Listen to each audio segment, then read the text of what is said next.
আজ কয়েকদিন ধরেই খুবই কনস্টিপেশন। কোষ্ঠকাঠিন্য জ্বালায় মনে হচ্ছে পায়খানা হচ্ছেই না। তারপরেও একটু যাই দেখি কি হয়।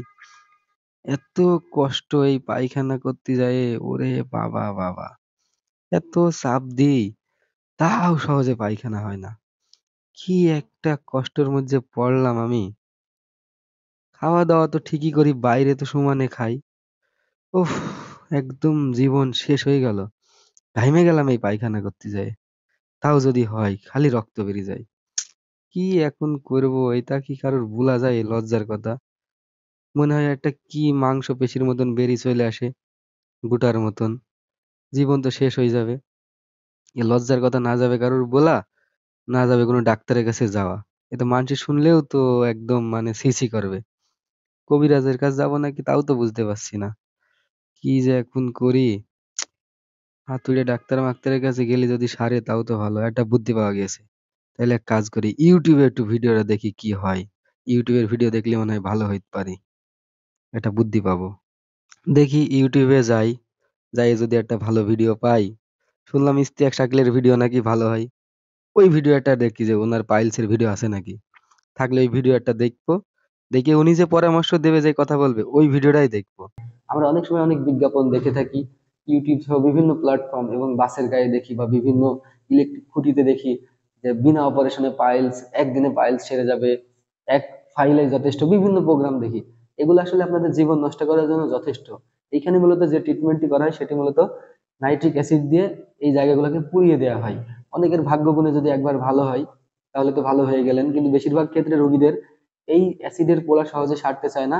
তখন এটি আরো বেশি জটিল বা কমপ্লিকেশন নিয়ে আসে, যার ফলে আপনার জীবন কিন্তু বিপন্ন হওয়ার সম্ভাবনা আছে। আরেকটি বিশেষ কথা বলতে চাই, অনেকেই ভাবেন পাইলস একটি লজ্জার রোগ। আসলে এটা লজ্জার কিছু নয়, আপনার জীবন। আর মূলত আপনার পায়ুপথ একটাই, এই পায়ুপথের যত্ন করতে হবে, কারণ আপনি খাইলেই পায়খানা করতে হবে। এটি যদি খারাপ হয়ে যায় তাহলে কিন্তু আপনার জীবনে দুর্বিষহ একটি সময় নেমে আসবে এবং আপনি আপনার পরিবারের বোঝা হয়ে যাবেন। অনেকেই ভাবেন পাইলস থেকে অনেক ক্যান্সার হইতে পারে। দেখুন, একটি কথা সরাসরি বলতে চাই, পাইলস নিজে কখনো ক্যান্সার করে না। যদি ক্যান্সারাস কোনো অন্য কন্ডিশন বা জেনেটিক কোনো কন্ডিশন থাকে, সেইখান থেকে আপনার ক্যান্সার হইতে পারে। আসসালামু আলাইকুম দর্শক, ইশতিয়াক শাকিল বলছি। আজকে আমরা আলোচনা করব পাইলস বা অশ্ব নিয়ে। এখন জানতে হবে পাইলস মূলত কি।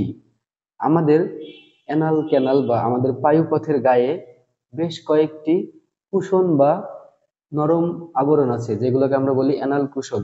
এই কুশনটি মূলত আমাদের বায়ুপথটাকে ঠিকঠাক মতো ধরে রাখতে সাহায্য করে, এবং এর সাথে আমাদের কিছু স্ফিংটার বা আংটি আছে, যেগুলো মূলত আমাদের ইচ্ছা এবং অনিচ্ছায় বিভিন্ন সময় কাজ করে আমাদের পায়খানাটা হওয়ার জন্য, এই গতিটাকে ঠিক রাখে।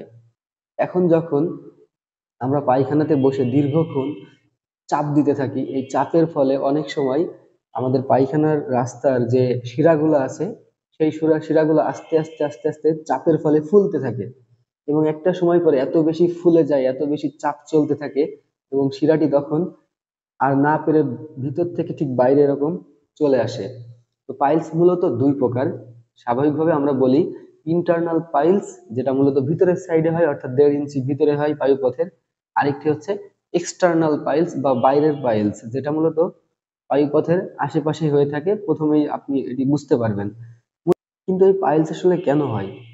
পাইলস হওয়ার একটি বড় কারণ হচ্ছে কোষ্ঠকাঠিন্য। কোষ্ঠকাঠিন্য থেকে কিন্তু পাইলস হতে পারে। এছাড়াও বেশ কিছু কারণ আছে, যেটি মূলত আমি আপনাদের সাথে শেয়ার করতে চাই। তার ভিতরে একটি বড় কারণ মেয়েদের ক্ষেত্রে হচ্ছে প্রেগনেন্সি, এবং থার্ড আরেকটি কারণ হচ্ছে অতিরিক্ত ওজন, অতিরিক্ত দাঁড়িয়ে থাকা, অতিরিক্ত বসে থাকা, যে সকল কাজ আছে সেগুলো যদি কেউ করেন, তাদের এই পাইলস হওয়ার ঝুঁকি অনেকটাই বেড়ে যায়। মূলত সবাই যেই পাইলস নিয়ে কনসার্ন থাকি আমরা, সেটি হচ্ছে ইন্টারনাল পাইলস বা ভিতরের দিকের পাইলস। তো ভিতরের দিকের এই পাইলসকে মূলত চারটি ক্যাটাগরিতে ভাগ করা হয়। এখন জেনে নেই কি সেই চারটি ক্যাটাগরি, এবং অবশ্যই কমেন্টে জানাবেন এর ভিতরে আপনি ঠিক কোন ক্যাটাগরিতে আছেন। তো প্রথম যে পাইলসটি হয় সেটি মূলত আমরা অনেকেই বুঝতে পারি না, বা গ্রেড 1 যে পাইলস, সেটি হলে আমরা যখন আমাদের বাথরুম শেষ করি, বাথরুম শেষ করার পর হঠাৎ করে দেখি টিস্যুতে বা আমাদের বাথরুমের বা কমোডের যে প্যান আছে, সেই প্যানে লাল টকটকে রক্ত দেখা যায়। অনেকে এটিকে বলেন যে তাজা মুরগি জবাই করলে যেরকম রক্ত আসে ঠিক এরকম। কিন্তু এটি হওয়ার আসলে কারণ কি, অনেকের মনে এই প্রশ্ন থাকে। দেখুন, যখন আমাদের ওয়াশরুম করা হয়ে যায়, তারপরে মূলত ওই যে বলেছিলাম যে শিরা বেরিয়ে যায়, ওই শিরাটা ফেটে ওইখান থেকে কিছু রক্ত বের হয়, এবং এই রক্তটা অন্য কোনো কেমিক্যালের সাথে না মেশার ফলে সরাসরি এই রক্তটা বাইরে চলে আসে এবং এই রক্তের কালারটা টকটকে লাল হয়ে যায়।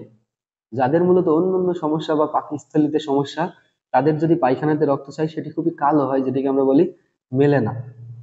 সেটি আলাদা হিসাব, সেটি নিয়ে আরেকদিন কথা বলবো। এখন আসবো গ্রেড 2 পাইলস নিয়ে। অনেকেই আছেন যারা মূলত ওয়াশরুম করার শেষে রক্ত তো আসেই, এবং এই রক্তটা মূলত পেইনলেস ব্লিডিং বলি আমরা, অর্থাৎ ব্যথাহীন রক্তপাত। একটি দণ্ড আছে মাংসের দণ্ডের মতো, যেটি মূলত পায়খানা করার পর পায়খানা রাস্তা থেকে বাইরে আসে এবং একাই নিজেই চলে যায়। এটাকে আমরা বলি গ্রেড 2 পাইলস। এরপরে আসে গ্রেড 3 পাইলস। গ্রেড 3 পাইলস মূলত যখন আমরা বাথরুম শেষ করি, বাথরুম শেষ করার পর চাপাচাপি করার পর একটি দণ্ড বাইরে বেরিয়ে আসে, এবং আমরা যখন ওয়াশরুম করার পর পরিষ্কার করতে চাই তখন এই দণ্ডটি আমাদের হাতে অনুভব হয়।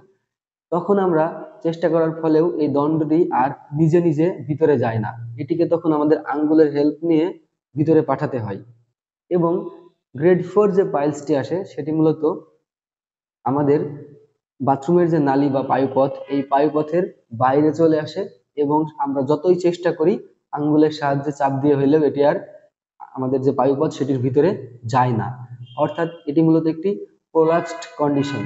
এর বাইরেও একটি বিশেষ কন্ডিশন আছে, সেটা মূলত এক্সটার্নাল পাইলসের ক্ষেত্রে, সেটাকে আমরা বলি থ্রোম্বোস্ট পাইলস। অর্থাৎ বায়ুপথের আশেপাশে যদি কখনো পাইলস হয় এবং সেই পাইলসে যদি রক্ত জমাট বাঁধে, তখন এটি একটি ইমার্জেন্সি বা জরুরি অবস্থার সৃষ্টি করে। দ্রুত এটি অপারেশন না করলে রোগীর জন্য এটি একটি দুর্বিষহ অবস্থার সৃষ্টি করে। এখন এই পাইলসের মূল চিকিৎসা আসলে কি, বা একবার পাইলস হইলে যদি আমরা চিকিৎসা করি সেটিকে আসলে বারবার চিকিৎসা করা লাগবে? পাইলস যদি আর্লি স্টেজে আপনি ডায়াগনোসিস করতে পারেন, সেক্ষেত্রে আপনি চেষ্টা করবেন আপনার যে কনস্টিপেশন বা কোষ্ঠকাঠিন্য সমস্যা আছে সেটিকে সমাধান করার জন্য। এর জন্য আপনি ইসবগুলের ভুসি, চিয়া সিডস, সবুজ শাকসবজি, আঁশ জাতীয় ফলমূল শাকসবজি এগুলো বেশি বেশি খাইতে পারেন। এবং প্রধান যে জিনিসটি খাবেন সেটি হচ্ছে বেশি বেশি পরিমাণে পানি খাবেন।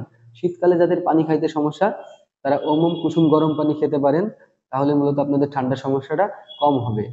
এছাড়া পাইলসের জন্য আমাদের চেষ্টা করতে হবে যাদের ওজন অনেক বেশি, তাদের ওজনটা খুব মেডিকেলি বা সাইন্টিফিক ওয়েতে রিডিউস করে একটা স্ট্যান্ডার্ড ওজনে নিয়ে আসা। যারা সারাদিন দাঁড়িয়ে জব করেন, যেমন আমাদের ট্রাফিক ভাইরা, ট্রাফিক পুলিশ সারাদিন দাঁড়িয়ে দাঁড়িয়ে জব করে, আমাদের বিভিন্ন সিকিউরিটি গার্ড সহ বিভিন্ন জব আছে যেগুলোতে সারাদিন দাঁড়িয়ে থাকতে হয়। এই ধরনের জব যারা করেন তারা চেষ্টা করবেন একটু চলাচল করা, একটানা অনেকক্ষণ না দাঁড়িয়ে থাকা, কিছুক্ষণ বসা। এবং যারা দীর্ঘক্ষণ বসে জব করেন অর্থাৎ ডেস্ক জব, সেটা কম্পিউটার অপারেটর হইতে পারে, দর্জি হইতে পারে, এই ধরনের জবে যারা আছেন তারা চেষ্টা করবেন 40 বা 45 মিনিট পর একবার একটু হেঁটে চলাচল করা, বা যদি কোথাও পারেন একটু শোয়ার ব্যবস্থা থাকলে একটু 2-1 মিনিট শুইতে পারেন। তাহলে আপনার রক্ত সঞ্চালনটা স্বাভাবিক থাকবে, একটা নির্ধারিত পয়েন্টে আমাদের প্রেশারটা কম হবে। যারা প্রেগনেন্সি অবস্থাতে আছেন তারা চেষ্টা করবেন মূলত বিভিন্ন অ্যাক্টিভিটিস এর মাধ্যমে মোটামুটি একটা নড়াচড়া করার, অর্থাৎ একদম শুয়ে একদম বসে থাকবেন না, তাহলে কিন্তু আপনার প্রবলেম হইতে পারে। কারণ প্রেগনেন্সির সময় একটি হরমোন আসে যেটিকে আমরা বলি প্রজেস্টেরন। এই প্রজেস্টেরন হরমোন আমাদের প্রেগনেন্সিতে মাসেলগুলোকে খুব ইজিলি স্মুথ করতে হেল্প করে, অর্থাৎ মাসেলগুলো যাতে শক্ত না হয়ে যায়, মাসেলগুলো যাতে মোটামুটি নরম থাকে, এই জন্য কাজ করে। যার ফলে অনেক সময় আমাদের এইখানকার যে রক্তচাপ সেটা বেড়ে যায়, অর্থাৎ বায়ুপথের রক্তচাপ বেড়ে যায়, এবং আমাদের যে নাড়ির নড়াচড়া আছে সেটিও মূলত কমে যায়। কারণ এই সময় যদি মাসেল খুবই শক্ত থাকে, সফট না হয়ে শক্ত থাকে, সেক্ষেত্রে বাচ্চার জন্য অনেকটা কষ্ট হয়ে যায় এবং মার জন্য এটা অনেকটা ঝুঁকির কারণ হয়ে যায়। তো প্রেগনেন্সি যখন আপনার ডেলিভারি হয়ে যাবে তারপরে চেষ্টা করুন বাড়তি যে ওজন আছে সেটাকে কমিয়ে ফেলা, এবং মোটামুটি একটা ফিজিক্যাল অ্যাক্টিভিটির মাধ্যমে নিজেকে আবার আগের মতো করে গড়ে তোলা। তাহলেই কিন্তু আপনার যদি প্রথম ধাপের পাইলস হয়, এর মাধ্যমে কিন্তু আপনি পাইলস থেকে মুক্তি পাবেন। এখন যাদের পাইলস অ্যাডভান্স হয়ে গেছে তারা আসলে কি করবেন? অনেকেই ভাবেন একবার অপারেশন করলে বারবার অপারেশন করতে হবে। হ্যাঁ, আপনি যদি ঠিকভাবে নিয়ম নীতি না মেনে চলেন, আপনার একবার পাইলস হওয়ার পর আপনি যদি আবারও র্যান্ডম লাইফস্টাইল চালাতেই থাকেন, সেক্ষেত্রে আপনার যদি আবার কনস্টিপেশন হয়, আপনি যদি আবার অতিরিক্ত চাপ দিতে থাকেন, সেক্ষেত্রে কিন্তু আপনার পাইলস ঘটতে পারে। আর এই পাইলস যদি আরো বেশি খারাপ হয়ে যায় তখন কিন্তু আপনার আবার অপারেশন করতে হবে। সো মেইন যে ট্রিটমেন্ট সেটি হচ্ছে কনজারভেটিভ ট্রিটমেন্ট। অর্থাৎ আপনার লাইফস্টাইল মডিফিকেশন করা, একটা ভালো আদর্শ মানের লাইফস্টাইল ছাড়া কিন্তু কখনোই এই পাইলস বা বিভিন্ন নন কমিউনিকেবল যে ডিজিজ গুলো আছে সেগুলো থেকে আপনি মুক্তি পাবেন না। ধন্যবাদ সবাইকে এতক্ষণ সাথে থাকা এবং সময় দেওয়ার জন্য। পরবর্তী ভিডিওতে দেখা হবে, ততক্ষণ সুস্থ থাকুন, সুন্দর থাকুন। আল্লাহ হাফেজ। যাক, ভিডিওটা খুব ভালো লাগেছে, একটা লাইক দিয়ে একটা কমেন্ট দিই আর চ্যানেলটা সাবস্ক্রাইব করে বন্ধুকে কাছে শেয়ার করে দিই। দেখি ইনশাল্লাহ।